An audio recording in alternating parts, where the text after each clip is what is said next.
fellow Americans.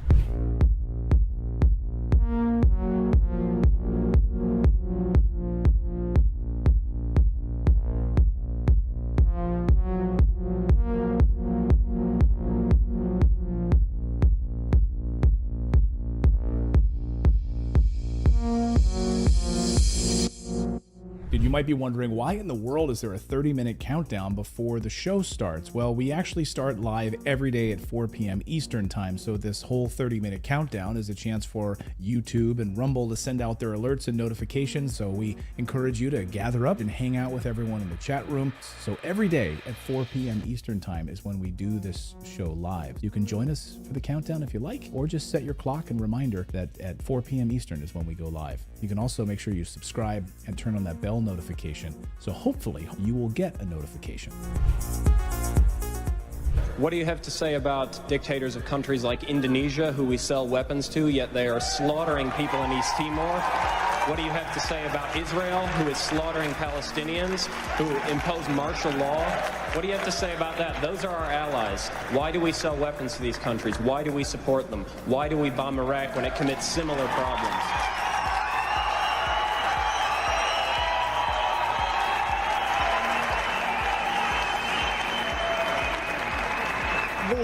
There are various examples of things that are not right in this world, and the United States is trying.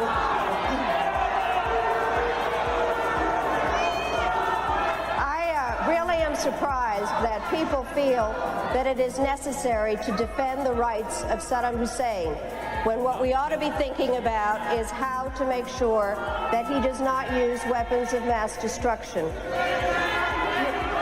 I'd like to... Who are shouting? Just a moment. I'm not defending them in the least. What I am saying is that there needs to be consistent application of U.S. foreign policy. We cannot support people who are committing the same violations because they are political allies. That is not acceptable. We cannot violate UN resolutions when it is convenient to us. You're not answering my question, Madam Albright.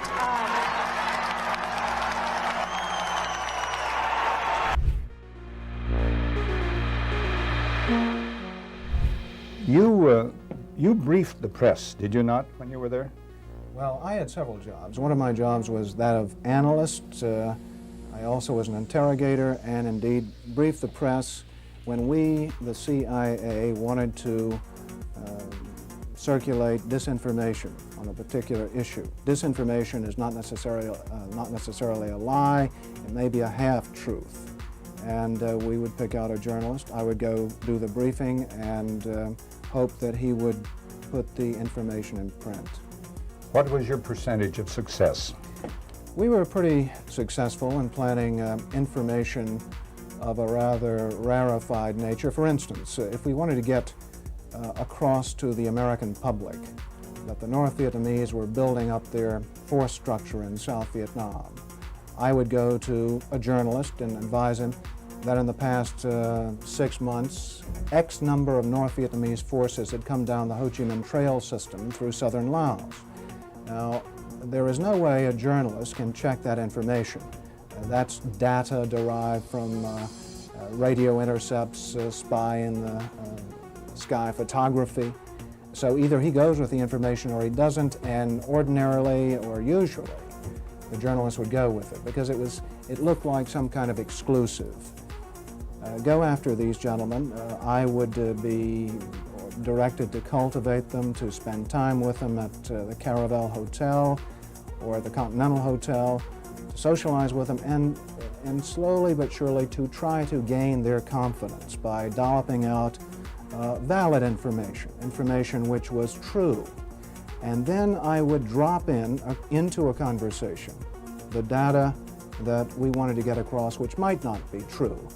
One piece of data, for instance, that we managed to plan in the New Yorker magazine had to do with a supposed North Vietnamese effort in 1973 to develop airfields along the border of South Vietnam. The reason we wanted to plant this information was that we were trying to persuade the U.S. Congress that Saigon should continue to get a great deal of aid and that the North Vietnamese were the chief violators of the ceasefire accord. That was printed in the New Yorker magazine under the byline of Robert Chaplin, as indeed was a great deal of such information which we tried to circulate. Frank, a two-part question. What were the objectives of or what was the objective of the CIA? What about the moral implications of what you were doing in feeding disinformation? Did the objective override the moral implications, moral problems? Well, the objective of the agency in general is to generate intelligence and get it back to Washington, to get at the truth and make sure the policymakers understand it. When you plant disinformation, you are diverging from that objective, and I think probably in retrospect, it was very counterproductive. I am, as an ex-CIA agent, opposed to the disinformation activities in which I was involved. I admit that I was involved, and I think it served no useful purpose. Propagandizing the American public or Congress is not the CIA's job. As to the morality of what the CIA was doing or that particular activity, the war was a very relative thing. It was a relativist environment, and morality seldom came into play when you were operating in the field.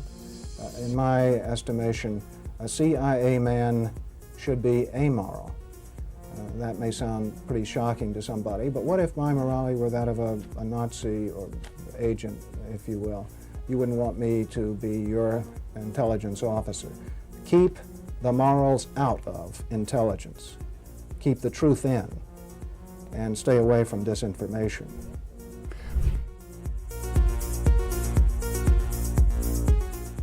It would have been more appropriate for Mr. Trudeau, Prime Minister of Canada, to address this House according to Article 144, an article which was specifically designed to debate violations of human rights, democracy, and the rule of law, which is clearly the case with Mr.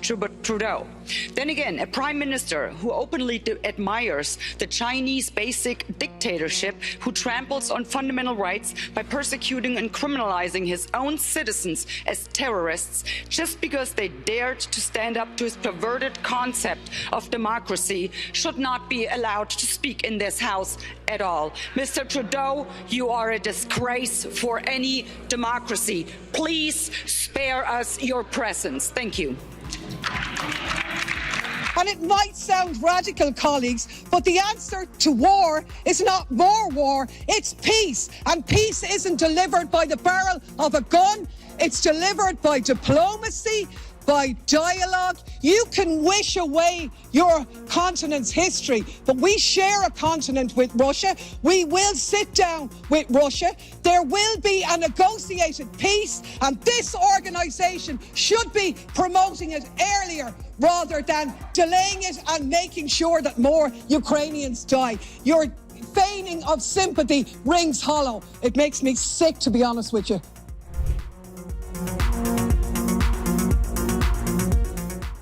We become involved when disinformation poses a threat to the security of our country. It is when there's a connectivity to a threat to our country. It could be a threat, a connectivity to violence. And what this working group does, is precisely what I would think you would want it to do, which is to take a look at the work, the disinformation work that our department has done, and ask the following questions. Do we have policies? Do we have guardrails? Do we have standards? But here's the problem. We can't even agree. We can't even agree what disinformation is. You can't even agree that it was disinformation, that the Russians fed information to the Steele dossier. If you can't agree to that, how are we ever going to come to an agreement on what is disinformation so you can police it on social media? Senator, I have 2 points, if I may finish.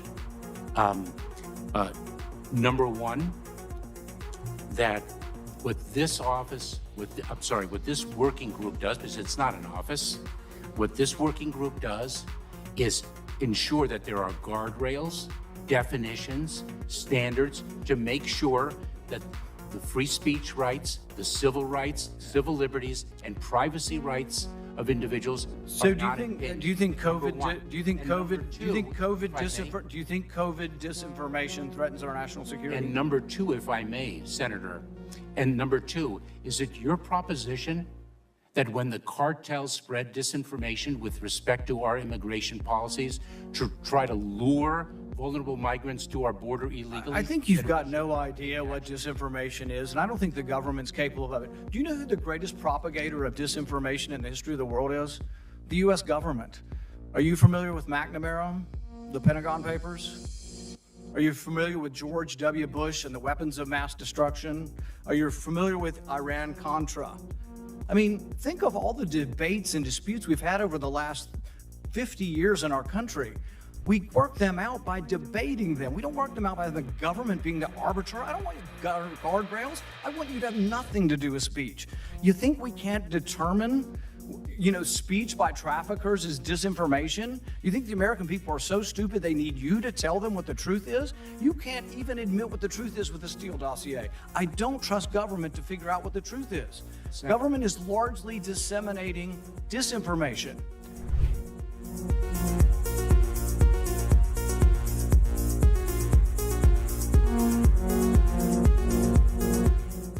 You would know this this is a bit of an aside, but in terms of how you think about problem sets, when I was a cadet, what's the cadet motto at West Point? You will not lie, cheat, or steal, or tolerate those who do. I was the CIA director. We lied, we cheated, we stole. It was like we had entire training courses. We had a good discussion on ensuring global energy security and adequate oil supplies to support global economic growth, and that will begin shortly. I'm doing all I can to increase the supply for the United States of America, which I expect to happen. The Saudis share that urgency, and based on our discussions today, I expect we'll see further steps in the coming weeks. Are you worried about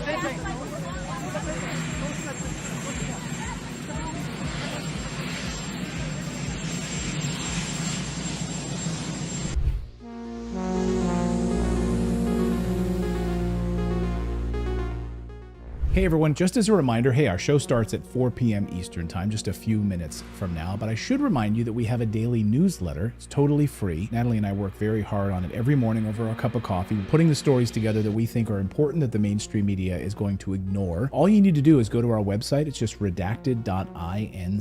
Put in your email address. We won't ever sell your email to anybody. And then you'll receive a welcome email, and all you need to do is verify that email, and 7 a.m. Eastern Time is when we send out our daily newsletter. And it's about 5 or 10 minutes in length that you can read it over your cup of coffee. And like I said, we cover 4 or 5 of the big stories of the day, plus a couple of things you might have missed while you were sleeping.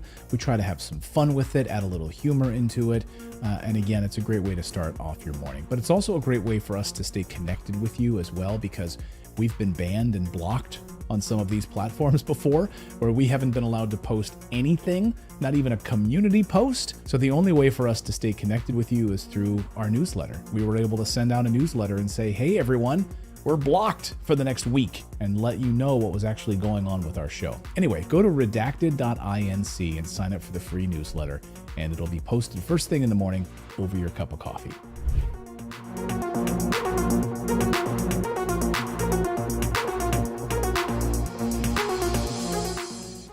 One of the hopeful things that I've discovered is that nearly every war that has started in the past 50 years has been a result of media lies. The media could have stopped it if they had searched deep enough. If they hadn't reprinted government propaganda, they could have stopped it. But what does that mean? Well, that means basically populations don't like wars. And populations have to be fooled into wars. Populations don't willingly and with open eyes go into a war. So if we have a good media environment, then we'll also have a peaceful environment. You killed a million people in Iraq. That is a separate... You killed 1 million people in Iraq. It's incredible that you have the brass neck to be sitting here now urging another Iraq war George, after if what I you've was already still in done. Parliament,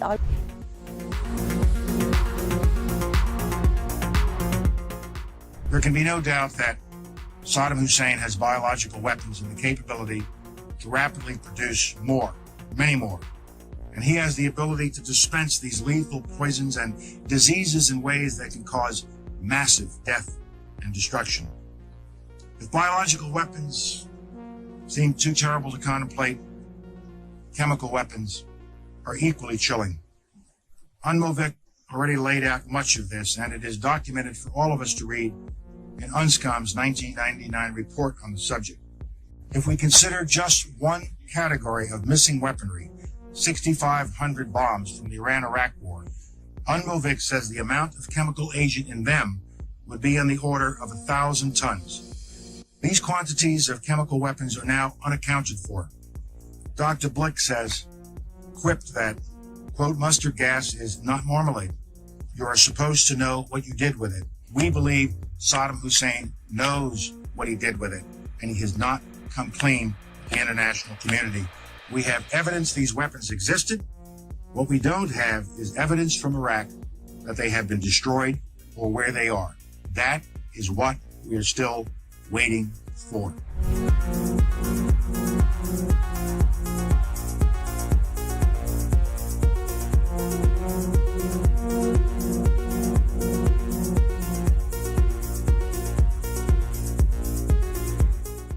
Okay, inspection worth doing, everybody's agreed it's worth doing, and it gets stopped. Yes, sir. At that moment, we're an automatic pilot as far as you're concerned. Period. No ifs, ands, or buts. Now, I respect that. But now, it seems to me the Secretary of State might have a slightly different problem. Secretary of State might be sitting there and saying, now look over there on that side. Now, I remember so-and-so and so-and-so and so-and-so, and the 12 people on this side, they're all the ones that said they didn't want to use force. Now, I'm going to have to go tell the president now that we should, or Secretary Cohen, unleash whatever it takes to get it done. And our military assessment is the same as the majors. The majors' assessment is, privately held but publicly acknowledged later, that airstrikes alone aren't going to do this. Saddam's not going to cave on this. So, now here's the deal. I recommended the president have at it and let the chips fall where they may.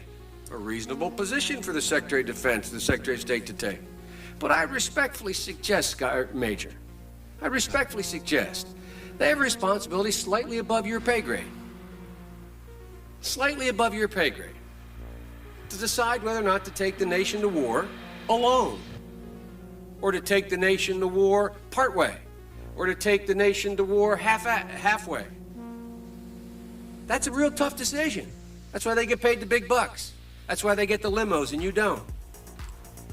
I mean this sincerely. I'm not trying to be flip, because I think, and that's why I said at the outset, the reason why I'm glad you did what you did, we should come to our milk.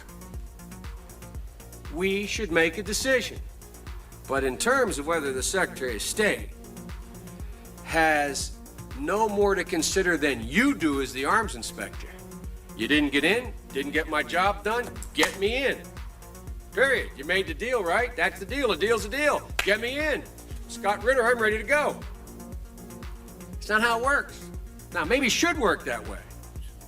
But wouldn't you acknowledge that if you were President of the United States or the Secretary of State, you'd sit there and say, now, okay, old Scotty boy didn't get in. We said he should get in. We want him to get in. It's important that he does get in.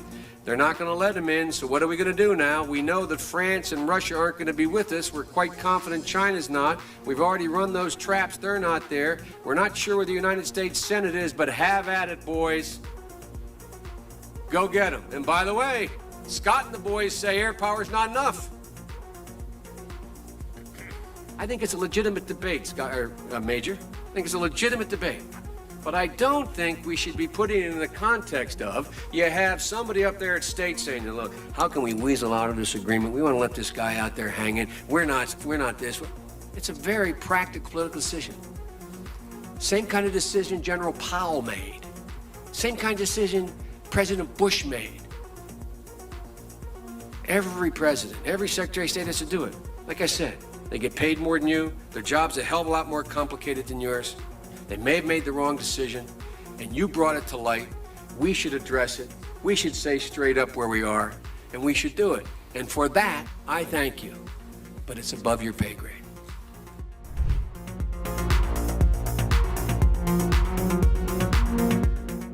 About 10 days after 9/11, I went through the Pentagon, and one of the generals called me and he said, "Sir, you got to come in and talk to me a sec." He says, "We've made the decision. We're going to war with Iraq." I said, "We're going to war with Iraq? Why?" He said, "I don't know."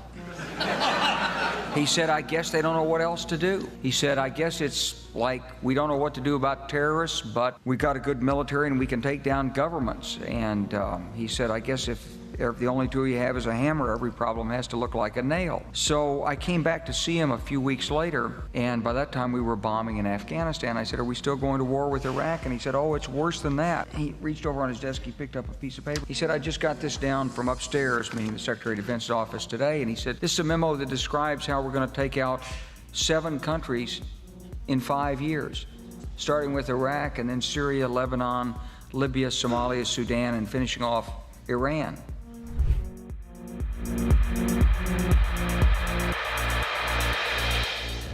Hey everyone, Clayton here. The show is going to start at 4 p.m. Eastern Time. I should remind you that we have a VIP community. It's our Redacted Rebel VIP community. Now, this show is totally free, what you're watching right now, right? You can subscribe here on YouTube and Rumble, totally free.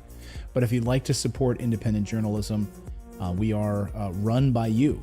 Without you guys, we wouldn't be able to do this show. We wouldn't be able to hire the team that we have. We wouldn't be able to afford the servers that we have. We wouldn't be able to afford the reporters that we have, the team that we have. So you can support us by going to redacted.inc, and on the right side of your screen, you'll see a VIP community button. Just click that, and for the price of a cup of coffee once a month, you can support us. We put out exclusive content, early interviews that no one else will see, live streams just for our VIP Rebel community. So again, it's totally free to watch this show, but if you do want to support independent journalism, we would really appreciate it. Come on over to redacted.inc, click on that community button, and decide if you want to sign up or not. It's totally up to you. We thank you. And meanwhile, the show will start in just a few moments at 4 p.m. Eastern Time.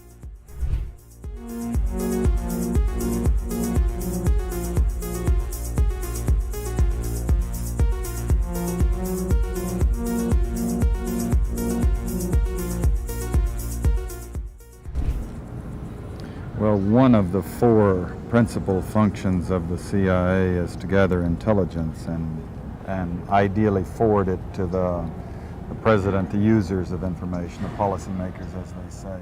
There are other functions, however, some of them more legitimate than others. One is to run secret wars, the covert action that's written and talked about so much, like what's happening in Nicaragua today from Honduras. Another thing is to disseminate propaganda to influence people's minds, and this is a major function of the CIA. And unfortunately, of course, it overlaps into the gathering of information.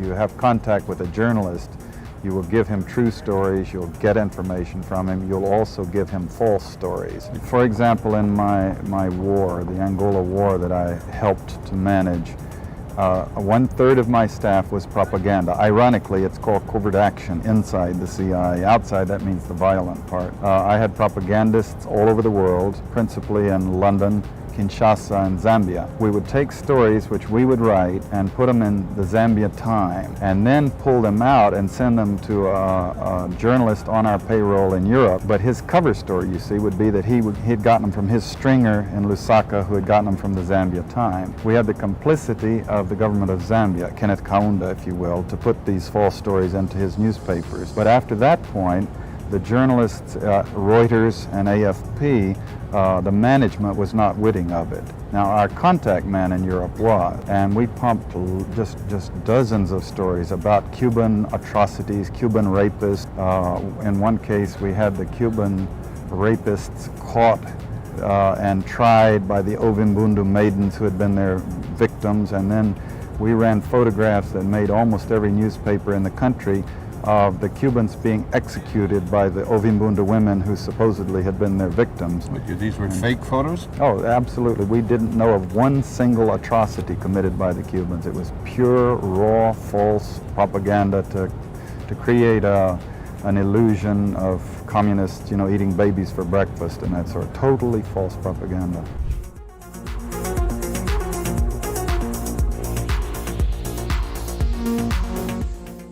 The only reason that I'm allowed to ask you this question is because today the federal court ruled that the government doesn't have the right to determine who is or is not a journalist. This is the second election in a row that the court had to overturn your government. Do you still insist on being able to make that decision, and why? First of all, questions around accreditation were handled by the press gallery and the consortium of networks who have strong perspectives on quality journalism and the important information that is shared with Canadians. The reality is organizations like yours that continue to spread misinformation and disinformation on the science around vaccines, around how we're going to actually get through this pandemic and be there for each other and keep our kids safe, is part of why we're seeing such unfortunate anger and lack of understanding of basic science. And quite frankly, I won't call it a media organization, your group of individuals need to take accountability for some of the polarization that we're seeing in this country. And I think Canadians are cluing into the fact that there is a really important decision we take about the kind of country we want to see. And I salute all extraordinary, hardworking journalists that put science and facts at the heart of what they do and ask me tough questions every day, but make sure that they are educating and informing Canadians from a broad range of perspectives, which is the last thing that you guys do.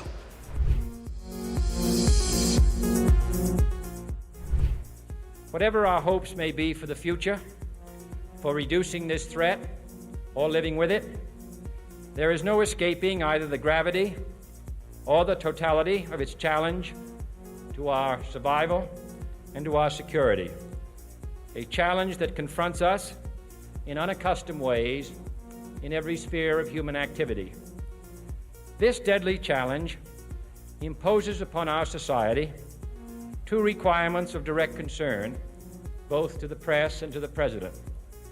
Two requirements that may seem almost contradictory in tone, but which must be reconciled and fulfilled if we are to meet this national peril. I refer first to the need for far greater public information, and second, to the need for far greater official secrecy. The very word secrecy is repugnant in a free and open society, and we are, as a people, inherently and historically opposed to secret societies, to secret oaths, and to secret proceedings. We decided long ago that the dangers of excessive and unwarranted concealment of pertinent facts far outweighed the dangers which are cited to justify it. Even today, there is little value in opposing the threat of a closed society by imitating its arbitrary restrictions. Even today, there is little value in ensuring the survival of our nation if our traditions do not survive with it. And there is very grave danger that an announced need for increased security will be seized upon by those anxious to expand its meaning to the very limits of official censorship and concealment. That I do not intend to permit to the extent that it's in my control. And no official of my administration, whether his rank is high or low, civilian or military, should interpret my words here tonight as an excuse to censor the news, to stifle dissent, to cover up our mistakes, or to withhold from the press and the public the facts they deserve to know.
Hey, everybody. Welcome into Redacted on this Monday. I'm Clayton Morris. I'm Natali Morris. Hope you had a wonderful Father's Day. I hope all the fathers out there, let's celebrate all those fathers. I hope you guys had a wonderful weekend.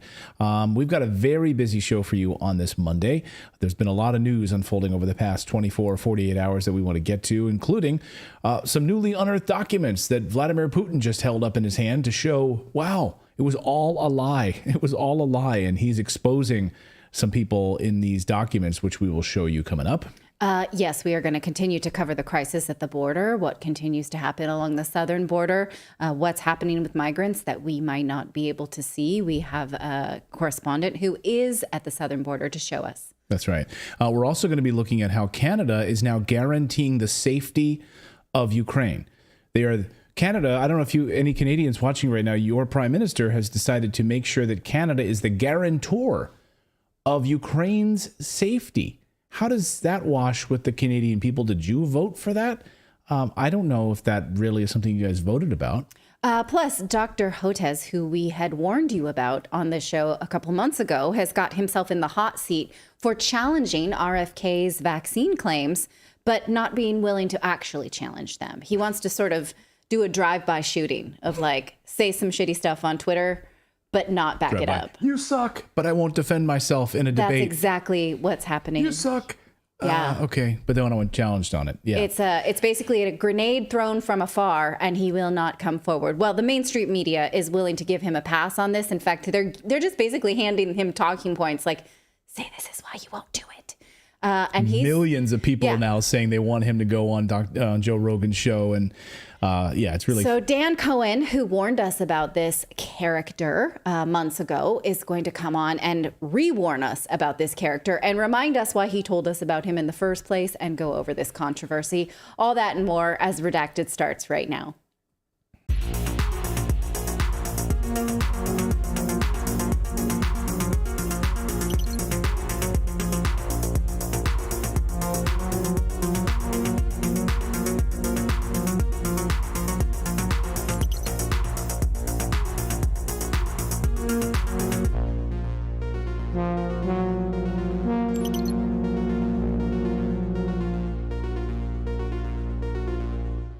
GSAS116 from Savannah, Georgia on Rumble. Thank you for your kind words, she says, or he says.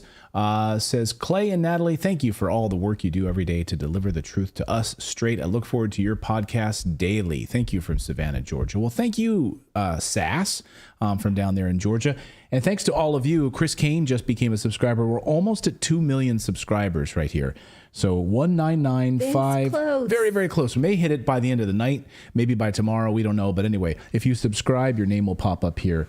There's a new rebel. Dane Wright. Hey, Thank you so much. Welcome to the rebellion, Dane. Good to see you. All right. Well, another thing you can subscribe to for free is our newsletter. You can find it at redacted.inc. It's a daily newsletter for news. It's just geopolitics and things that we talk about here on this show. You'll find original links and sources and summaries of the topics that we cover here, plus more tidbits, bits and bobs. It's written by Clayton and I every morning, and then we proceed to put together this show for you every afternoon. So it is a free subscription. You just need an email, type it in, and then authenticate it in your email, and you'll get it every day. Yeah, redacted.inc is the place to go. Not .com, redacted.inc. Well, Vladimir Putin has dropped a bombshell, and all it took was him holding up a few documents. Well, these documents seem to show that Ukraine agreed to a peace deal over a year ago, but never held up their end of the bargain. Now, we've been reporting this for months because of reports that when Boris Johnson went to Ukraine, he was going there to thwart peace talks. That now seems to have borne out. At the time, it was called conspiracy. Out instead of borne out, it was Boris out. It was Boris out. At the time, it was called conspiracy theory. No, he was just there to show support for Ukraine. Well, no, what he was there to do was to thwart the peace deal, which now the timeline seems to support. So let's go over it. Russian President Vladimir Putin said that he was showing us a copy of a peace agreement that was signed by Ukraine last year when peace talks were hosted in Turkey. It was called the Treaty on Permanent Neutrality and Security Guarantees of Ukraine. These were talks held in Turkey in March of 2022. What happened to them? Well, Boris Johnson happened to them. Bojo hopped on a plane a few days later, and Ukrainian media reported that he talked Zelensky out of it. U.S. officials would quickly follow suit after this visit. We would see Nancy Pelosi clicking her heels down the streets of Kiev, Antony Blinken, Lloyd Austin. Europe's Ursula von der Leyen showed up not long after that. And then, consequently, what did Ukraine do? They reneged on their side of the bargain, according to President Putin. Here is a translated video of President Putin showing this document to a group of African leaders, and watch the sort of consternation on their faces as they see this. We did not agree with the Ukrainian side that this deal would be confidential, but we also never disclosed it or commented on it. The draft of this agreement was initialed by a representative of the head of the negotiating group from Kiev. He put his signature there. Here it is. Wow. It's called the Treaty on Permanent Neutrality and Guarantees for the Security of Ukraine. It contains 18 articles, and there is also an appendix. Its provisions concern the armed forces and many other things. Everything is written there, down to units of military equipment and personnel of the armed forces. Here is the document. It is initialed.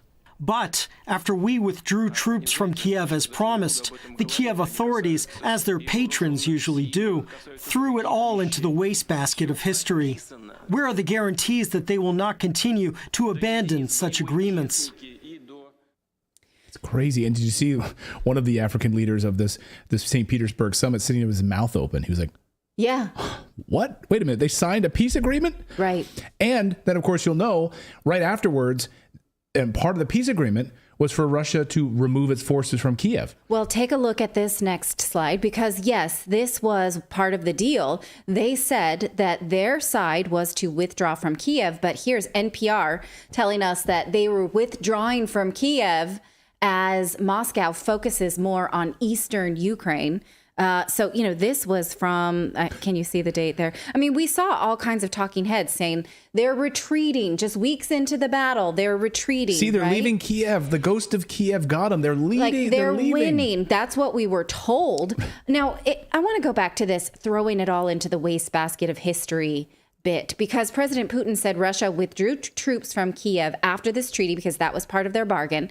The treaty outlined neutrality for Ukraine, maximum allowances for military personnel and equipment, and listed Russia, the U.S., Britain, China, and France as guarantors. Now, when one side reneges on their peace agreement and throws it into the wastebasket of history, how many lives then go into that with it? A lot. How many, right? Since then, if you think about it, like if you were someone whose family has been lost since March of 2022, and you think it could have been over, then this, what's it all for? Well, think about how many Ukrainians have been killed as a result of this in the meat grinder, right? So Ukrainians are being destroyed. In this latest battle overnight, 50% of the troops on the Ukraine side were wiped out, destroyed.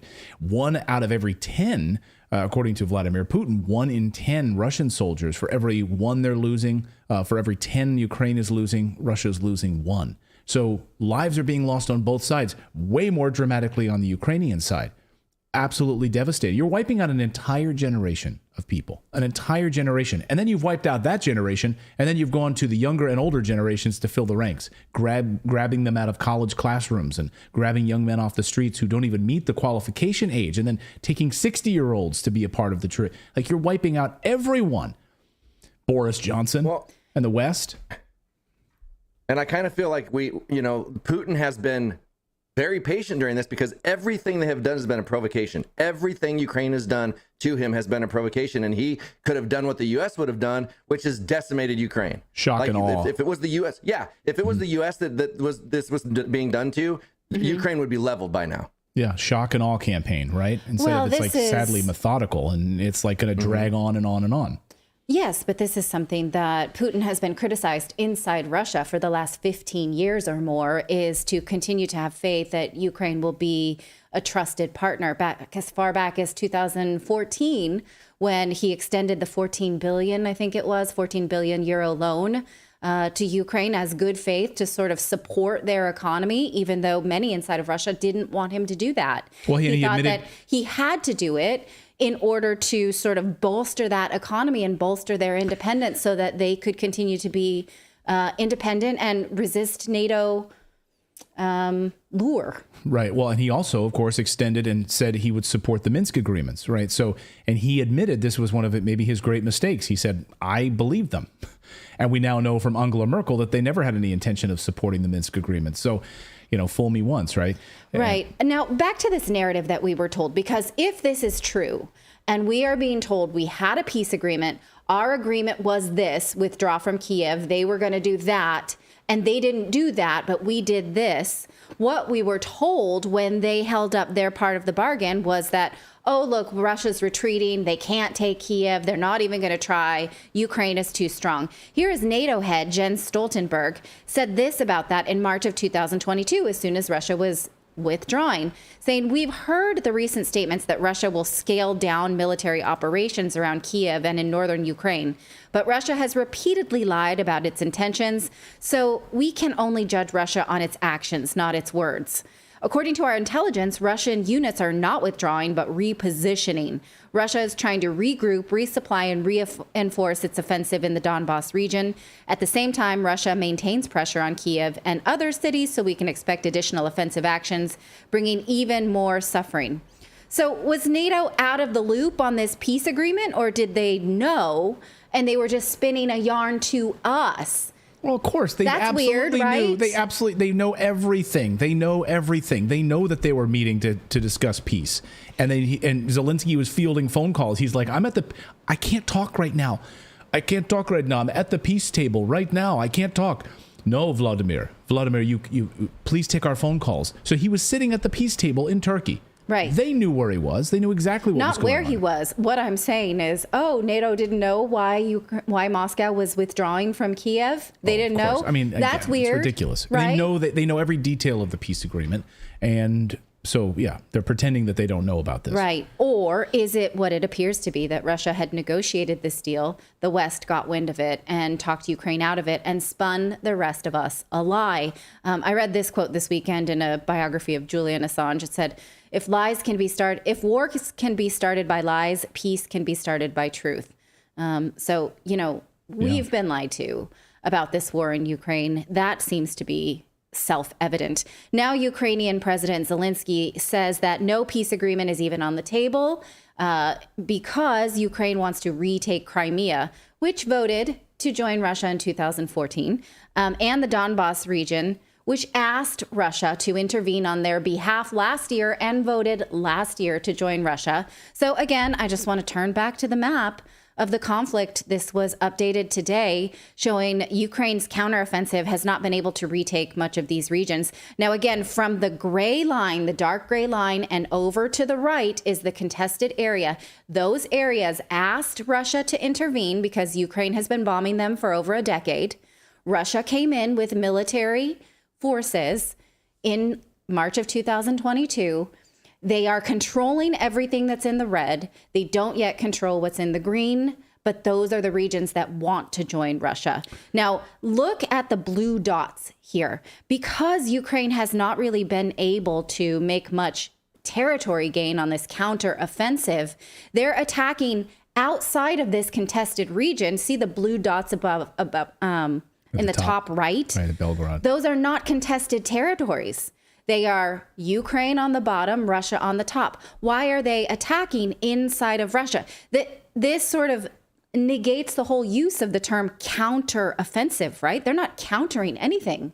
Russia was never there inside of Ukraine. This was always uncontested Russian land. You can't use counteroffensive for this. That's a great point. For this kind of battle, if you're attacking up there. Right. Of course, they could justify that they're cutting off the pincer that's coming from the top down, of course, right? They can use that argument. And as Patrick Lancaster has been reporting here for us on Redacted, he's been in Belgorod. He's been in that area, that uncontested area in the north. So those blue dots at the top, that's where Patrick has been. No other Western media, of course, has been there covering that. And you can see where the Ukrainian forces and NATO forces using NATO weapons have gone into that region. Yeah, this is one of the reasons I'm so committed to just continuing to follow this map. Because I think in the West, we just sort of are told, oh, there's a fight. It's all over Ukraine. It's not. It's for one region. And this one region has voted to become a part of Russia. And Ukraine is just throwing lives at it in order to keep this part of Ukraine, which they've been torturing for a decade. So who now wants to support this when we have a better sense of what it is? Now, Russia's confirming that they continue to be shelled inside their own borders. Today, the Russian Belgorod region was shelled by the Ukrainian army with over 500 shells, according to the mayor of one town. Ukraine now says that they have retaken 8 towns in that contested region in the last 2 weeks. But how many lives has this cost? Russia says that Ukraine has lost at least 800 servicemen, 20 tanks, 4 infantry fighting vehicles, and 15 armored vehicles over the weekend alone. Now, once again, Ukraine is trying to take territory that asked Russia to come in and intervene, this Donbas region. And the Western media knew this. At one point, take a look at this Time magazine article from 2014. Many Ukrainians want Russia to invade. This is a Time article, that one. Yes. Many Ukrainians want Russia to invade. This is from 2014.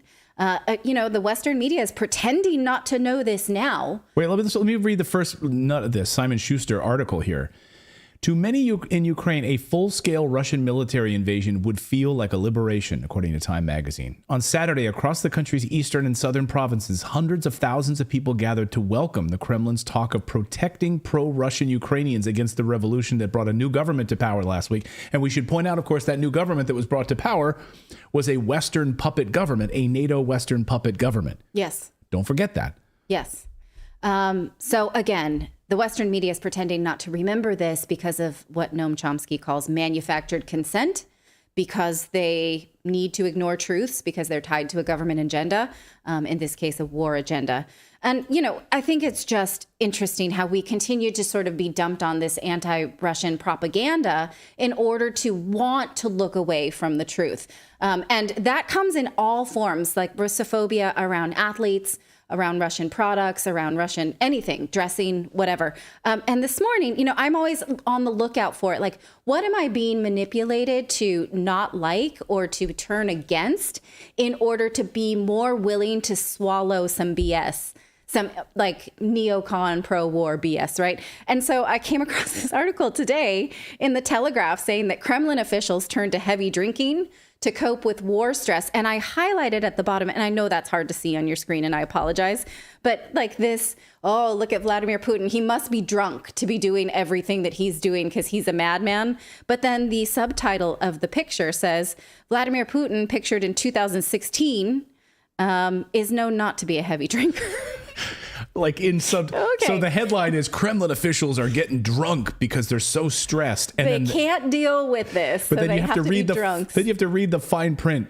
Putin doesn't drink, so it just totally negates. I mean, it's ridiculous. Just like the Nord Stream pipeline picture, where it's like him in that bubble that looked like a scene from Despicable Me. Like, here he goes, like he's going bomb under the Nord Stream ocean pipeline. But again, we have to wonder, what are we fed to hate in order to want to swallow their narrative? That's the question I leave you with.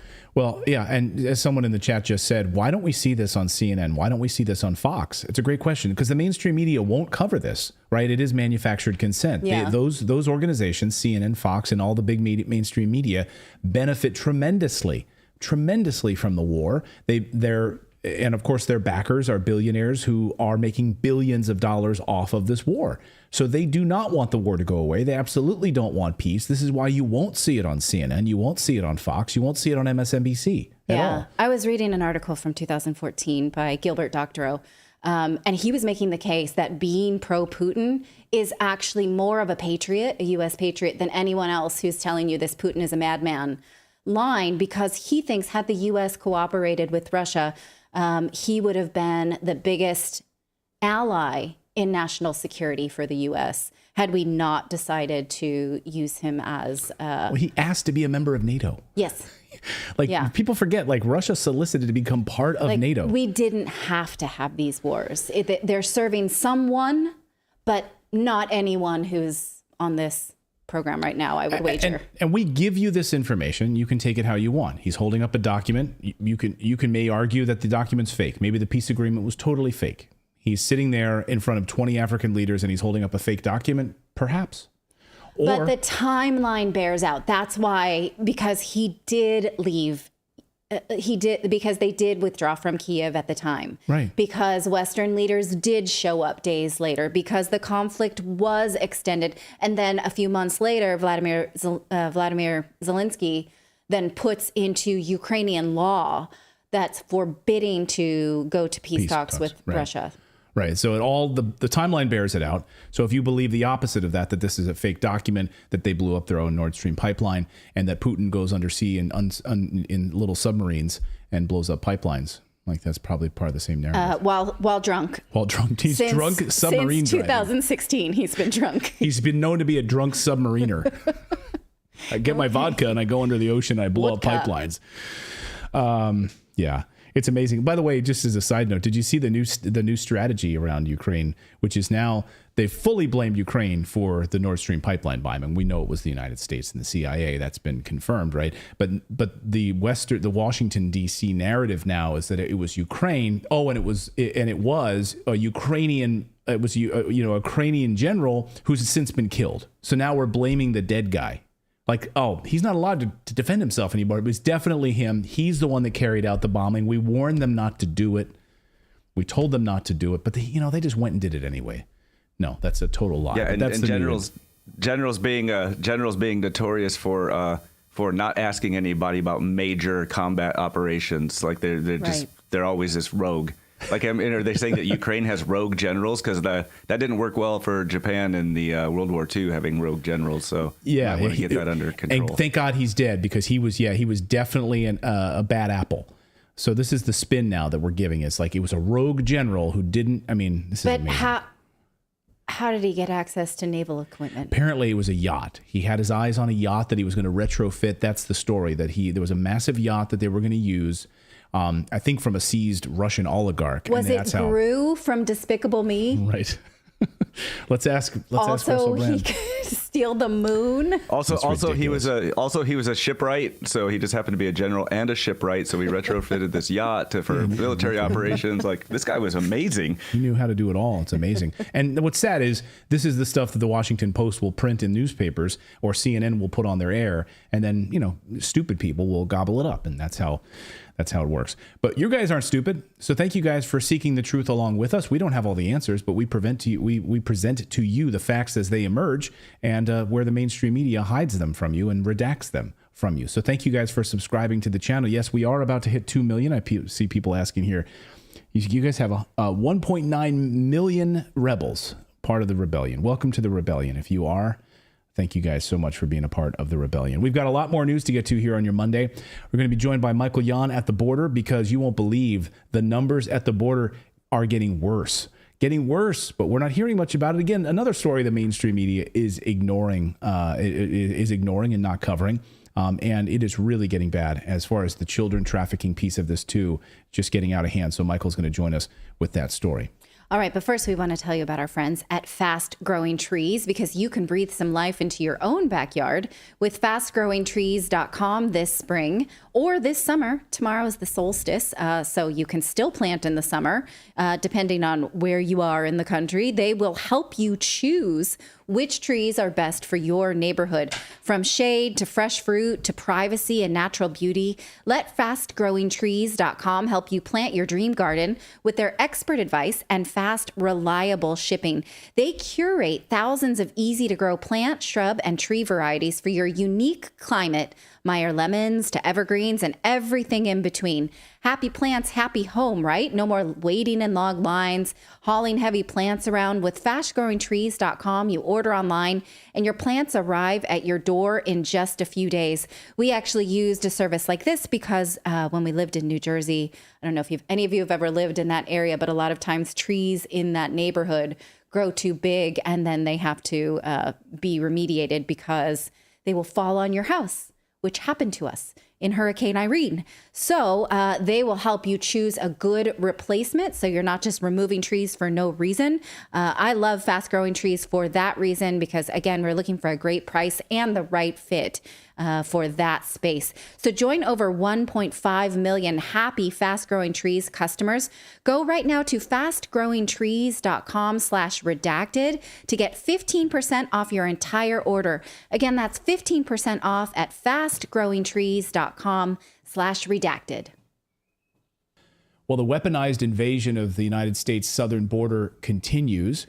Former Green Beret war correspondent Michael Yon has been covering what's been happening not only from Panama as it comes all the way up into the United States, but right now at the southern border in Texas. And what happens to all of these illegal immigrants once they arrive in the United States? Where are they going? Well, Michael took to the air yesterday and got a glimpse of exactly where many of these illegal immigrants are going. They're going into like suburban colonies, basically, popped up brand new suburbs that are being built. Michael Yon joins us now. Michael, great to see you. Thanks, Clayton. It's good to be back in Texas for a while and then soon back in your neck of the woods in Asia and whatnot. Yesterday, Todd Bensman and I, the author Todd Bensman, we just spent 2 days out in one of the colonias. It's north of Houston near a place called Plum Grove. It's massive. It's said to be 20,000 acres to begin with. And then a very interesting public official told us a couple of days ago that the owner just bought another 35,000 acres, right? So that's 20,000 plus another 35,000 acres, if the report from the very high public official is accurate. So and what we can see is, for instance, if you look at Google Earth at this area near Plum Grove, Google Earth, obviously the satellite passes, they don't happen daily, so it's not up to date. So we went over there, we drove around inside the colonia. It's massive. We just couldn't get a good view of it from the ground, so we went and we chartered an airplane and we flew over it. Unfortunately, we could only get to 1,800 feet because of the cloud cover, and even from 1,800 feet, we just couldn't take it all in. So I'm going to need to go back with a helicopter. But the bottom line is, it's many square miles. If it's the original 20,000 acres, if that number is accurate as reported, that's 31 square miles right there. And he just added another 35,000 apparently. And now locals, for instance, in Plum Grove, have been complaining that when you look at this from the sky, there's a lot of wetlands around there, and it's being just destroyed. I mean, you can see the photos that I put up on Twitter actually yesterday, and it's just, now this is just one aspect, by the way, Clayton. These colonias, colonia in Spanish is just a colony, right? And these things are all over Texas, New Mexico, Arizona, and all over, and they're growing around the United States. But where are these aliens going to? They're not just going to massive colonias. They're also going to, for instance, the Crown Plaza Hotel in San Diego. Antonio Aguirre and I were just over there recently. The whole hotel was taken over. That's just one of many hotels. Apartment buildings are being built or bought.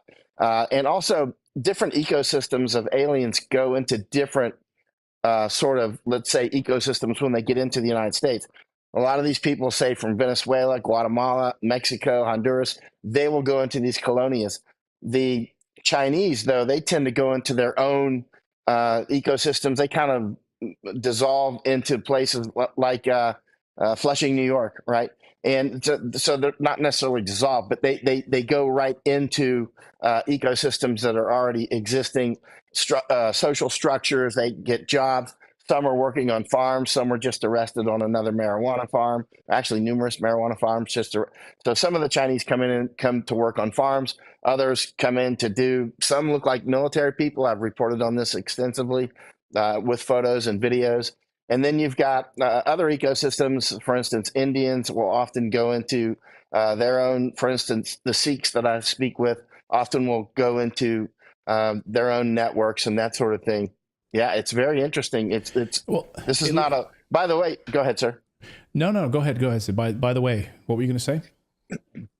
Todd Bensman and I 2 days ago, we were at one of these colonias near the one we just photographed, and about a month ago, an illegal alien Mexican who had been deported numerous times was out shooting his rifle at nighttime. People complained, so he went next door and he shot 5 people, killed them, including a child. And so Todd Bensman and I were just at the 2 homes, the home of the neighbor who came with the rifle and shot the 5 neighbors, women and children. The bullet holes are still on the door. We were given the address by law enforcement, and a law officer said there's bullet holes still in the door, which they are. That's on my Twitter, the video of going to this home. So he was an illegal alien who killed illegal aliens. This is the sort of issues that we're bringing to the United States in a big, big way. You can find this in the news, some of what happened. But as soon as Todd Bensman, who I just spent 2 days with, he's an author, he's a retired DPS, Department of Public Security Intelligence man for the state of Texas. We run around together a lot in Mexico and that sort of thing. So, as soon as Todd reported about a month or so ago that the killer was an illegal alien Mexican, it just died off. The news, like a water faucet. Oh, of course, yeah. They don't want to hear that. Yeah, anytime that's the case, the news will stop covering that story right away. I got to ask you, when you look at these colonies or colonias, am I saying that right? Colonia. So these look, I mean, well, I have so many questions. Who's funding them? We know that the Department of Homeland Security, according to new numbers just released this week, they are rolling out an additional, was it $239 million in additional funding to communities for housing and services for illegal immigrants. So the Department of Homeland Security sending out tens of millions of dollars into communities if they basically harbor these illegal aliens. Do we know in these colonies who's funding them? And it looks like trailers, really, right? It's almost like FEMA trailer style structures here. Is that not what they are? They are. Interestingly, Todd and I, we drove around many miles inside the colonia a couple days ago, and then we jumped in the airplane and got above it. But yeah, it's interesting because you'll see some nice homes, and then surrounded by them is just like junkyard homes. Dogs running all over the place, that sort of thing. Broken down cars. You should see this stuff. We made a lot of video from the ground and from the air. It's dangerous down there on the ground. Actually, Todd knocked on a door a month or so ago and asking about what's going on. And a woman called her husband, and he got on the phone with Todd Bensman and told him he's going to kill him. The man told Todd Bensman he was going to kill him if he was there when he showed up, and he's racing on the way home, that sort of thing. I mean, this is the sort of people we're dealing with. It's quite dangerous down there. Yeah, and clearly a huge amount of trailers are being. We saw, for instance, an old trailer actually being hauled into the colonia yesterday. And these are popping up all over the place. So this entire new subdivisions are being built to house illegal immigrants. Texas government. I mean, where's the Texas government on this? Is this at the federal, or is it, clearly the state level? It doesn't seem to be. Is Governor Abbott putting his foot down about this? I haven't heard anything from him on this. Governor, air quote, Greg Abbott is a member of the World Economic Forum. Crystal clear. He's on their website. And, I just spoke, Todd and I spoke to a private group of people recently, and we talked about this. Some of the people in that small group were more than just supporters of Greg Abbott. They're very close to him, and they were somewhat defensive of him, but the evidence is crystal clear, right? There's no way around it. I mean, some of the people we were briefing are on speed dial to Greg Abbott, and I'm sitting here saying Greg Abbott is a traitor to them, to his close advisors, right? I mean, it's crystal clear. Like, I'm down on the border looking at Greg Abbott on my phone, giving a live talk about how he's closing the border. This was last year. I was on the Mexican side at Piedras Negras. My feet were practically in the Rio Grande. I was watching aliens cross the Rio Grande right in front of me, and Greg Abbott's talking about how the Texas National Guard's closing the Rio Grande. The Texas National Guard were on the other side of the river in shouting distance from me, helping them up the riverbank. I'm like, hey, your governor is on the phone right now doing a live saying you should be pushing these people back to me, not helping them up the riverbank. It's just kayfabe. It's all for show. You saw recently on May 12th with the Title 42 dropping. I flew up from the Darien Gap just for that, and Abbott was down there saying how they're closing it. They're unfurling the concertina wire on the border. It's not doing anything. They're still coming across in the numbers like they always were. Now, they say that the illegal crossings are reduced. The reason the illegal crossings are reduced is because there's an app on your phone now where you can just apply to cross into the United States called the CBP1 app. And so they're just applying down in Mexico, and then you can walk in and you're elite. It's still at least 10,000 per day. Let me say that again. 10,000 per day is a defensible number, and that number is clearly increasing. That's a conservative number that we can fight our corner with. I mean, I've been on the U.S. border all the way from SpaceX at Boca Chica, that's on the Gulf side, all the way to San Diego. I've been all down this border, much of it on the Mexican side and the U.S. side. This border is wide open. We don't have an effective border. It's just open. And not only that, many people are flying in now from Colombia. They're flying in from Guatemala. Clayton, I believe it's just a matter of time until they start coming in on cruise ships or that sort of thing and just sailing right up the Mississippi because it's right in our face. Americans aren't doing anything about it except complaining.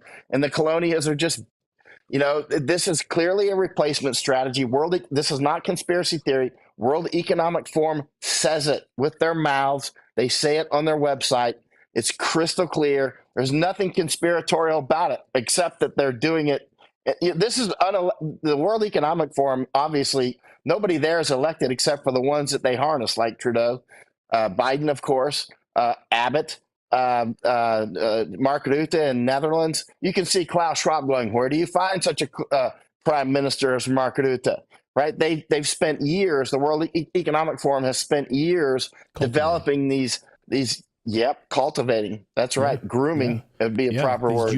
These junior leaders that become the future leaders of the World Economic Forum. And we just spoke to Tim Ballard, former CIA, who's devoted his life to ending child trafficking. And he says the U.S. southern border is wide open, and it is absolutely the number one source for illegal immigrants coming across the border and human trafficking, arguably in the world, seeing this. And he was making the case that walls save lives, and where these walls are wide open, you're getting all sorts of human trafficking, sex trafficking, and the people just pouring across the border. 10,000 a day, and the media is not even covering this. And you say it's about to get much, much worse. I noticed the left is attacking Tim Ballard. So that's a feather in his cap, right? I don't know Tim. I've never spoken with him. But I noticed numerous people sent links in the last few days of people attacking him. And it's, you know how it goes. Anyway, the border does not exist. You look at the George Bush wall, for instance, on the New Mexico side near the Texas border. And it's just like that literally would not keep a dog out. We literally have on drone footage just in the last, a month, maybe 5 weeks ago. I was down there. It was very actually serious. I mean, one of the cartel members on the other side of our wall had a rifle. It looked like an M16. And I'm very familiar with M16s. I was a Special Forces weapons man, so I'm not just throwing these terminologies around. Maybe it was an AR-15. I don't know. Anyway, it was one of those sorts of rifles. He was right next to the wall, pushing the wall open, allowing people to go through, right? And right in broad daylight, Border Patrol right there, just rushing through broad daylight. And so this is happening night and day. On the Arizona side, where RFK recently visited, I spent 3 days and nights there. As the sun went down, I was there until the sun came up for 3 solid nights. Chinese coming across constantly, people from all over the world. At one point, I was out with Anthony Rubin from Muckraker, and somebody from the other side started shining a laser at us. We don't know if it had a rifle on it or not, but a deputy happened to come up, and he pulled out his rifle and started pointing it back to the Mexicans. These are the sorts of things you see daily. I would say 2 out of 3 days that I'm on the border, and I'm not on the, at the crossings, at the international crossings at the bridge often. I'm usually out in the remote areas. I would say about 2 out of 3 days that I'm out there, we have a run-in with cartels. And, it can get dicey. This is very serious. Border Patrol have been killed. and they throw stones at us. We almost got hit with a big rock recently. It's an almost daily occurrence. Yeah, and we featured some of the shootings and the shootouts, of course, leaving bodies riddled all over the bridges as a result of these cartel shootouts. Unbelievable. Michael Yon, thank you for this work. Thank you for bringing this story on these colonias to us and these colonies. I knew nothing about this, and I hope that our audience found this educational as well, and hopefully we spread the word about what's actually happening down there. Michael, thank you for your great work. Thank you, Clayton. Thanks for having me on short notice. This is very important, as you well know. Absolutely. Thank you so much. Yeah, thanks, Michael. And one of the few people actually there, boots on the ground, who's actually covering this story. He's going to be doing a full border investigation here in the next couple of weeks. We're going to follow Michael through the whole thing. He's really one of the only ones down there, and of course, with that connection to the Panama and all the way up through. Covering this story. So Thank you for spreading the truth. I know the truth can be uncomfortable, but this is exactly what's happening, and the mainstream media is ignoring the story once again. Yes. Maybe they need to send Alexandria Ocasio-Cortez back down there. She can fake cry at the fence and get some more coverage. Or, well, I mean, Biden drove through. He stopped in a parking lot. Saw some cleaned up areas. Yeah, he stopped in a parking lot. That was helpful. So really helpful. It's really helpful. We've got more news to get to. He was at that border wall. So I was just gonna say he was at that border wall that was pristine, nobody there except like the handling border crossing or the border patrol. They're just there to mind him. That was it. Yeah, it was like they were in a parking lot, a closed off parking lot with a few Customs and Border Protection agents. And they had cleaned up those streets in advance. We showed those videos. We got more news to get to here on your Monday. We're going to look at the madness in Canada.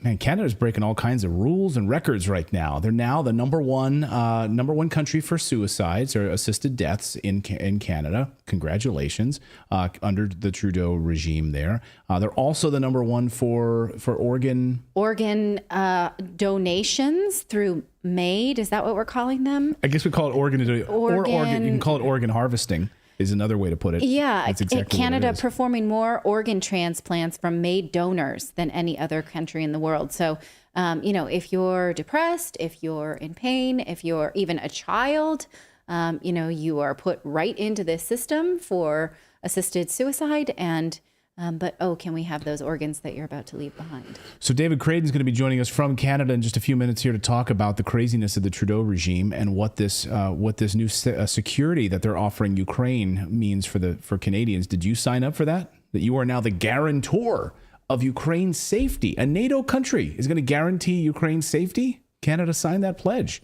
So what does that mean? And I'm thrilled to have someone else to take on Canada because Clayton and I have a joke that when we go over stories, I'm like, I just wait for you to come in and say Trudeau, and that's my segment look what for the he's day. done today. Look at this. He's a low-hanging fruit for dictatorship and a slow drip of loss of freedom.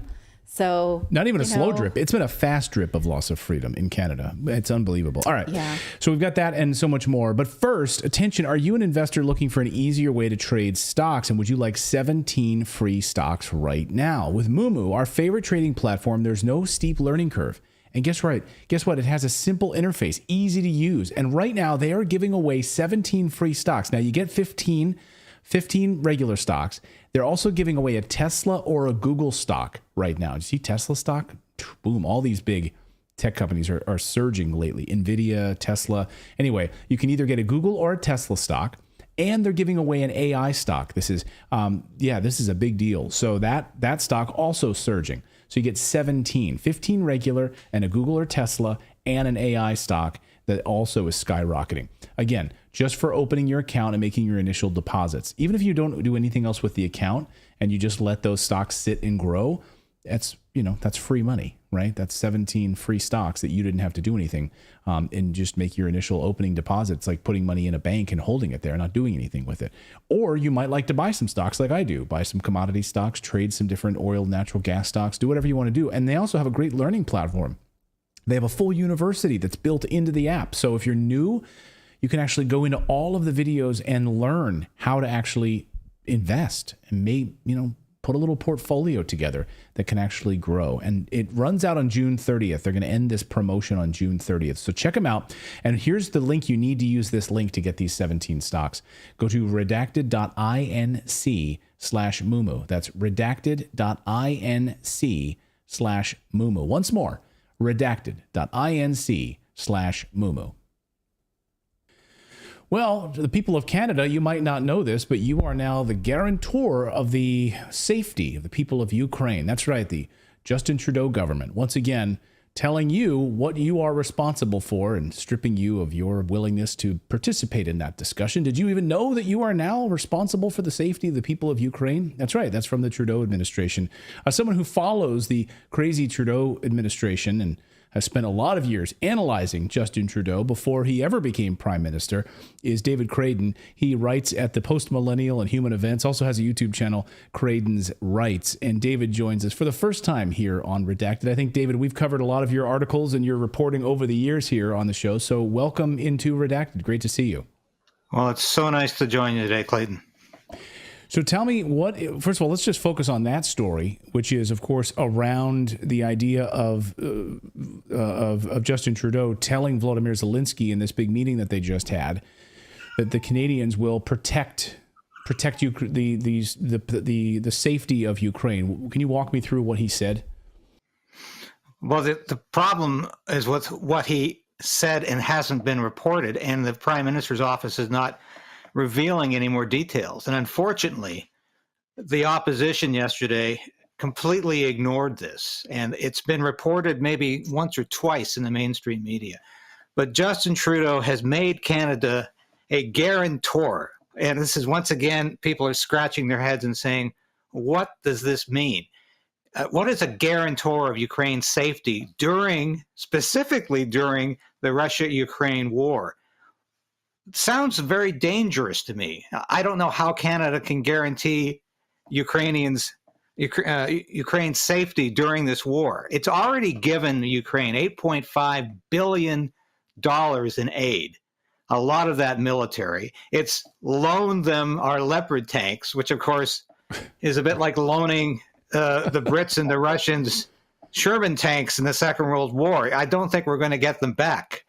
So we have given them all kinds of military equipment.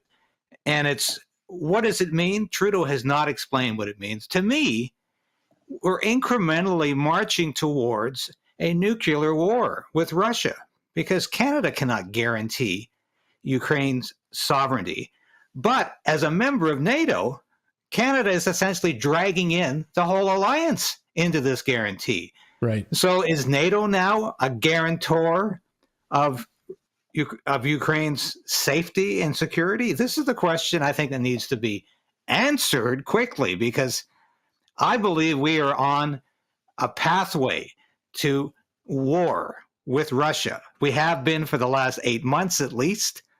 NATO is provocative, but for Trudeau to issue this declaration is, to me, more than provocative. It's insane.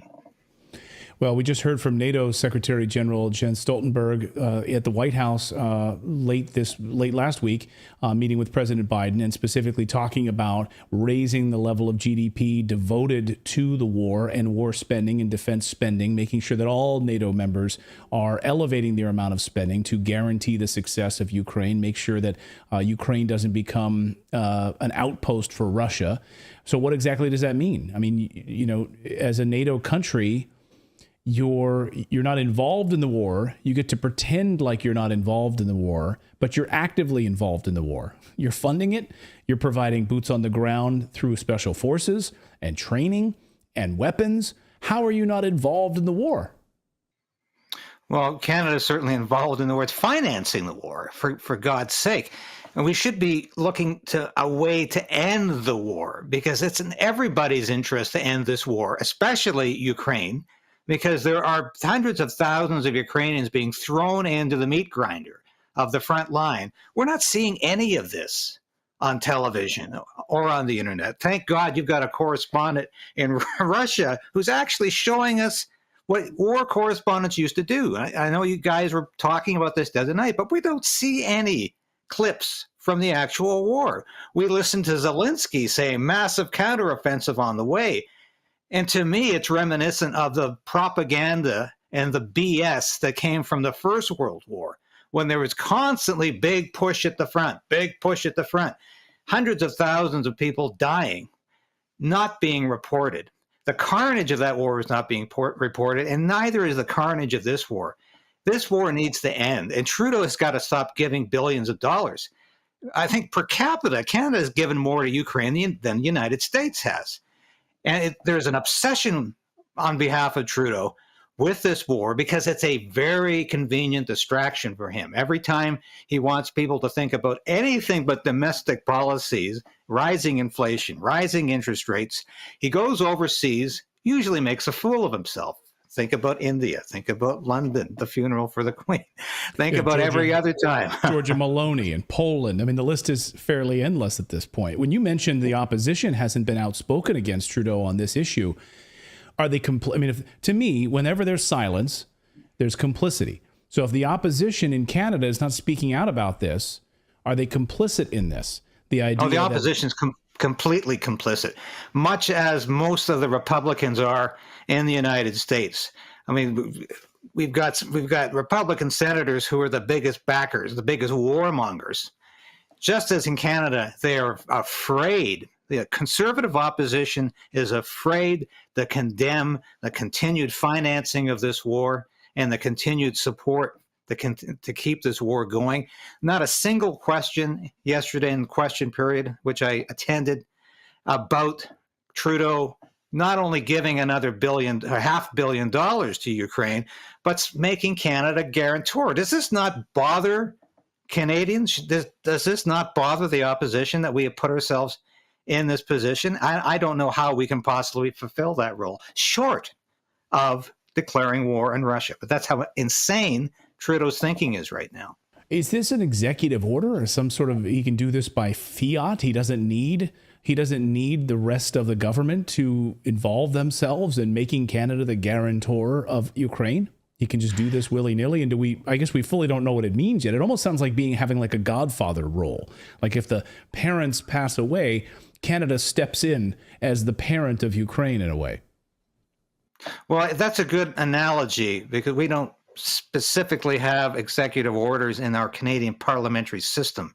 But the Prime Minister has immense unilateral powers, just as the President in the United States can make executive orders in this way. That's exactly what Trudeau's done. He has issued a declaration from the Prime Minister's office without consulting even his cabinet or his caucus, let alone the House of Commons. So Parliament has had no say in this, has not even looked at the declaration in writ large, has no idea what the specifics are. And unfortunately, the official opposition is not following through on the role it should be playing in this. And the usual mainstream media in Canada is not even reporting this. I've seen 2 reports on this, in addition to my own, which I did for Post Millennial. And I wrote a column about this for Substack, but nobody else is even talking about this issue. Well, that's why we're thrilled to have you here on the show, and hopefully you'll come back and keep a watchful eye on the craziness that is Canada at this moment and what this Trudeau regime is doing to the people of Canada. It's really amazing. You and I were talking, offline a little bit about this, but it's just amazing to watch the quick deterioration, and it's happening in real time in Canada. It really is disturbing to see it unfolding so quickly. Well, on the domestic front, Trudeau recently made the outlandish, outrageous statement that parents should have no say in whether children under 16 decide to transition to another gender. That has nothing to do with parents. And he described that as a far right policy, that parents should have some say, some inclination, some knowledge of this going on. These are huge consequential decisions. And Trudeau's saying the state now owns your kids, not the parents. This to me is another descent into political madness that we're seeing from a prime minister who is increasingly authoritarian and completely disregards all Canada's democratic traditions going back to the Magna Carta, 800 years ago. He's ignoring so much of what made Canada a strong democratic country. And I think you're seeing the same thing in the United States, but I think Trudeau is just taking it much faster. It's really disturbing. It's the transhumanism of the World Economic Forum, and he's, of course, one of their exemplary junior leaders, as Klaus Schwab repeatedly reminds us of that. Yes. David, great to see you. Thank you for your reporting on this, and we hope you'll come back real soon. Thank you so much for this. I would love to come back anytime you offer. Thank you, David. Thank you. Thanks, David. And it's great to have a it's great to have a truth teller up in Canada join us here. Thank you, David. Great to have you here on the show. Yeah. Keep doing what you're doing. We've got more news to get to. We're going to talk about this Peter Hotez RFK Jr. battle and whether, let us know in the chat, do you think that Hotez will actually show up in this debate? So we'll give you kind of the teaser here, which is that RFK Jr. wants to debate Dr. Peter Hotez, who's been, of course, pushing vaccines, was involved in gain-of-function research, all of it, tried to cover it all up. Come together for a debate on the Joe Rogan podcast. Do you think Hotez will do it? We'll have that debate. Let us know in the chat below. We'll get there in a second. But first, it's no secret. If you're tuned in, experts are predicting a recession heading our way right now. The numbers are out today on the commercial real estate market. Holy smokes. A few weeks ago, Janet Yellen warned about the commercial real estate market. She even said it in a committee hearing. And now you're having Elon Musk saying the same thing.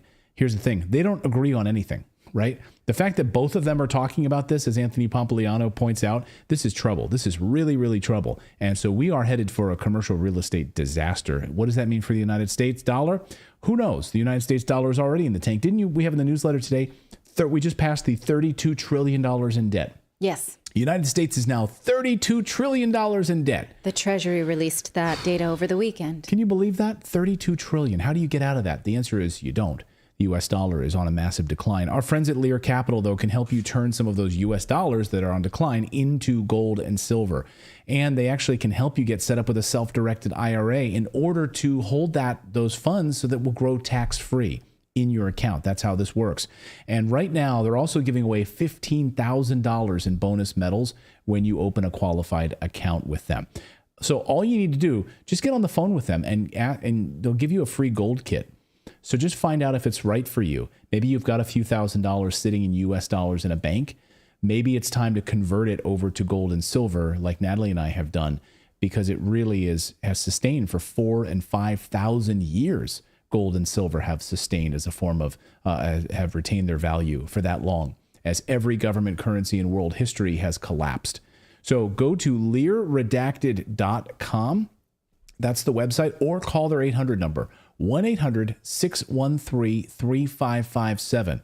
Again, or go to LearRedacted.com or call their 800 number, 1-800-613-3557 today to get your free precious metals investor guide. Well, the internet is practically begging for a debate around vaccines between Dr. Peter Hotez, challenging Democratic presidential candidate Robert F. Kennedy Jr., about vaccines in a sort of civilized debate. Now, this came after RFK Jr. appeared on the Joe Rogan podcast, and Dr. Hotez decided to tweet something antagonistic about it. And now users are chiming in saying, well, how about you just sit down and show us where we got it wrong? Now, this is one of JFK Jr.'s big lines, is when he's challenged on his vaccine research, he says, show me where I got it wrong. Most of the time, people do not take the opportunity to do that. So we have Dan Cohen with us because he is a Redacted correspondent and because he has been warning us about this Dr. Hotez for a long time. So Dan, would you like to provide some context for this story? Remind us who this dude is and what should we be watching around this debate? Well, obviously, Robert F. Kennedy Jr. is a threat to Biden, threat to the establishment. He's going on all the podcasts, all the big shows, and he's pointing out that so many flaws with Biden, with the Biden administration, what he'd do differently. And one of his big things, of course, is vaccine safety, which is a key issue, of course, over the last few years. And Robert F. Kennedy and his organization, Children's Health Defense, have provided a ton of information on vaccine safety and really become kind of an obsession of the Biden administration, of Big Pharma, to discredit and destroy him. So when he announced, he was called a kook, a conspiracy theorist, an anti-vaxxer by basically all of the mainstream media. And then he went on Rogan's show, which is, of course, far more popular than CNN or MSNBC. And Rogan says, well, let's have a debate between you and Peter Hotez. And Hotez has appeared repeatedly on Rogan's podcast. And Hotez rejects it online and starts this incredible Twitter storm where I would say he really lost. I mean, he was exposed as a fraud, as basically refusing to debate. He just wants to go on friendly shows. The only show he actually went on since this whole thing exploded is MSNBC to talk with Mehdi Hasan. Let's watch this clip. But in science, we don't typically do debates. What we do is we write scientific papers, we present our findings in front of a critical audience of our peers to solicit their input and suggestions. But one doesn't typically debate science, maybe the one-off discussion of evolution versus creationism and that sort of thing. But that's not what we do in science. So there, Mehdi Hasan provides the softball interview where he's already agreeing with him all the way through for Peter Hotez, where Peter Hotez says, well, I don't do debates. Scientists don't do debates, as if that is a rule of science. Meanwhile, he's just going on television all the time, whether on MSNBC or CNN or Fox, or BBC, any of these outlets on a near daily basis for the past 3 years. Well, that's not really typically a thing doctors do either. But there's no hard and fast rules. So what Peter Hotez wants is to only go on channels where he will not be challenged. I mean, the only time he's ever been challenged is when he went on Rogan last time in the infamous clip where he was asked about his general eating habits and health habits. Do you exercise? And, do you eat well? And he admitted that he eats horrible and he never exercises. And he was exposed. He was embarrassed. And Rogan said, well, you just want people to inject themselves with chemicals. But I mean, the bigger point is that the problem is not, to me, that Peter Hotez doesn't want to debate. The problem is that Peter Hotez wants to take anyone who questions or dissents from the sort of COVID biosecurity state regime that's been rolled out really throughout the past three years and actually criminalize them, put them in prison. He has made clear in his articles, in his media appearances, he wants the Biden administration, the UN, the World Health Organization, NATO to combat what he calls anti-science aggression, which is just a term he made up to describe anyone who he doesn't like. And he wants it to be illegal. So he doesn't want to debate he doesn't want to debate RFK or Rogan or Elon Musk or Tucker Carlson, the four people that he listed as, these dangerous minds. He wants to actually criminalize them. He wants to lock them up, apparently. Yeah. So it's just an incredibly dangerous proposal. And the fact that he has so much institutional power behind him, whether from the Gates Foundation, the U.S. government, U.S. aid. He's a charlatan, a fraud, and really a dangerous character. Right. You mentioned that he's received money from the Bill and Melinda Gates Foundation, which funds and benefits from vaccines around the world, in addition to the COVID vaccine, more than that. Can you remind us a little bit more about the piece you did? I mean, you warned us about this guy 4 months ago, so we credit you for that. And can you just, so we don't have to seek it back out, remind us more of his compromising financial ties? Well, if you look at the history of Peter Hotez, going back to his earliest days, the earliest documented history of him in the 1980s, he was paid by Pfizer coming out of school. He not long after got more Pfizer money. Then eventually he got hooked up with the Clinton Global Initiative, and so that connected him to the Gates Foundation, where he's gotten millions and millions of dollars. from Bill Gates. You can here. Let's show this clip of Bill Gates actually saying that Peter Hotez is a key partner. One of the foundation's key partners is Professor Peter Hotez, who's doing inspiring work on tropical diseases, and we're very excited about being able to back some breakthroughs there and have a huge impact. So Peter Hotez gets tapped into Gates Money Foundation, and then that turns into U.S. aid. That turns into U.S. aid money. So the Bush administration, and then the Obama administration, with Hillary Clinton as Secretary of State, turned something called neglected tropical diseases into a gigantic industrial complex. Neglected tropical diseases, all that means is diseases and maladies that you get from lack of sanitation. So human hookworm is one of them. There are a number of them, and they result from lack of sanitation, lack of clean water. So this is in impoverished, exploited third world countries that have been pillaged by the US and Europe for centuries, and that's why they're underdeveloped. And meanwhile, the Bill Gates and Peter Hotez, instead of saying, well, okay, let's put our billions of dollars into helping these countries develop their infrastructure, well, instead they want to just say, no, we're just going to try to create basically medical treatments, injections, in order to stop these maladies, but it never actually stops them. It just, at best, it treats them. So it's permanently producing income. So that's what he was doing all through the 1990s, 2000s, into the 2010s. He got involved with Ebola in the Obama administration, deploying the U.S. military into Liberia to stop the Ebola crisis, which was not really a crisis at all. It was just portrayed that way. And then onto the COVID era. So throughout his entire career, he has represented the big pharma and the biopharma security complex that was rolled out through COVID, to the point where he cites Russian disinformation and says Putin is, behind all of this anti-vax sentiment, and therefore we have to censor. So you can see he's really not so much a medical professional, he's more of a political operative.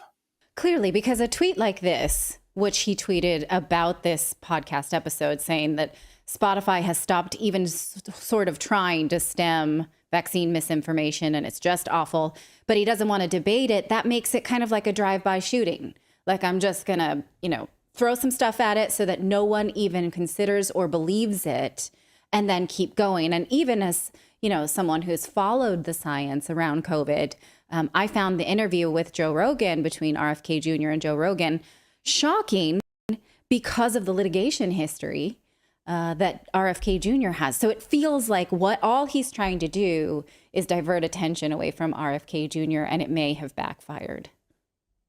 I think it backfired pretty spectacularly. If you look overall, like you said, a few months ago, I was trying to bring attention to Peter Hotez so people could see who he is and the powerful figures he's tied to. I think we did a pretty decent job here at Redacted, but I'd say it's a big own goal for Hotez over the weekend, because he did not look like a calm, rational person. He looked aggressive and dismissive against someone like Rogan, who has had him on repeatedly before.